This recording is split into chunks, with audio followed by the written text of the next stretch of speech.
అందరికీ హాయ్ అండి. Welcome to Sakhi sweet home. ఈరోజు వీడియో పాపడీ చాట్ బండి పైన పాపడీ చాట్ చేస్తారు కదండి, అవి పాపడీ చేసి చూపిస్తున్నాను. ఇది గోధుమ పిండితో హెల్దీగా చేసి చూపిస్తున్నాను. బయట అయితే మైదా పిండి వాడి చేస్తారు, అలా కాకుండా ఇలా గోధుమ పిండితో చేసి చూపిస్తున్నాను. ఇది ఇలాగే స్నాక్స్ లాగా అయినా తినొచ్చు, చాలా బాగుంటాయి. ఒకసారి ట్రై చేయండి. ముందుగా ఇక్కడ నేను ఒక గిన్నెలో ఒక 2 కప్పులు గోధుమ పిండి తీసుకున్నాను.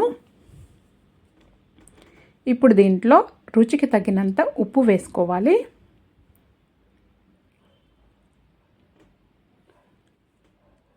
ఒక 1 టీ స్పూను వాము వేసుకోవాలి. ఈ వాము ఎక్కువ వేసుకుంటేనే టేస్ట్ చాలా బాగుంటుంది. ఇదే మెయిన్ టేస్ట్ ఇస్తుందండి దీనికి.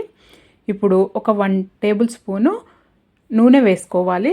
నూనె వేసుకొని ఫస్ట్ ఆ నూనె అంతా పొడిపిండిలో మంచిగా కలిసేటట్టు కలుపుకోవాలి. ఈ పొడిపిండి ఇలా ముద్దలాగా ఉండాలండి, అప్పుడే క్రిస్పీగా వస్తాయి కరకరలాడుతూ.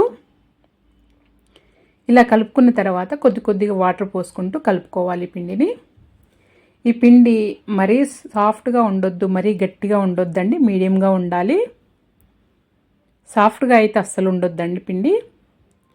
ఇలా కలుపుకున్న తర్వాత వెంటనే చేసేసుకోవటమే.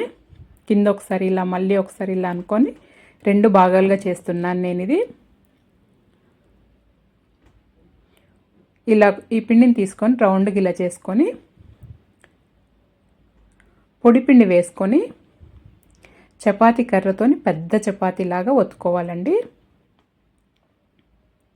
పెద్ద చపాతీగా చేసుకుంటే తొందరగా అయిపోతుంది.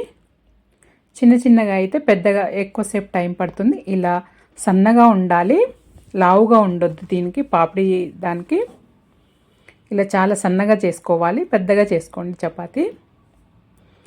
ఇలా చేసుకున్న తర్వాత ఫోర్క్ ఉంటుంది కదా, దీంతో ఇలా పెట్టుకోవాలి. నేను చూపిస్తున్న విధంగా పెట్టడం వల్ల పొంగకుండా అలాగే క్రిస్పీగా వస్తాయి.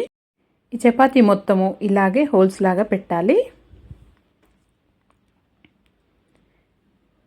ఇలా మొత్తం పెట్టుకున్న తర్వాత మీ దగ్గర రౌండ్గా ఏదైనా క్యాప్ కానీ అలాంటివి ఉంటే ఇలా కట్ చేసుకోవాలి రౌండ్గా, ఇలా చిన్న చిన్నగా.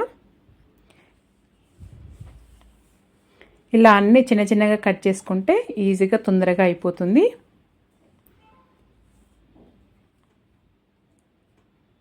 ఇలా అన్నీ ఒకేసారి చేసి పెట్టుకుంటే తొందరగా అయిపోతుందండి. ఒకసారి చేసి పెట్టేసుకుంటే ఇవి ఒక ప్లేట్లో పెట్టేసుకుంటే ఏమీ అంటుకోవు, ఒకటి పైన ఒకటి పెట్టేసుకోవచ్చు.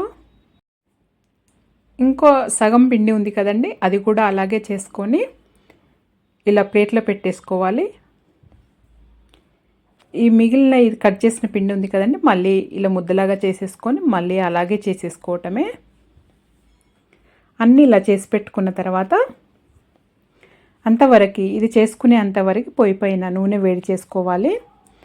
నూనె మంచిగా వేడైన తర్వాతనే ఇవి వేసుకొని ఫ్రై చేసుకోవాలి. మీడియం టు హై ఫ్లేమ్లో ఫ్రై చేసుకోవాలి.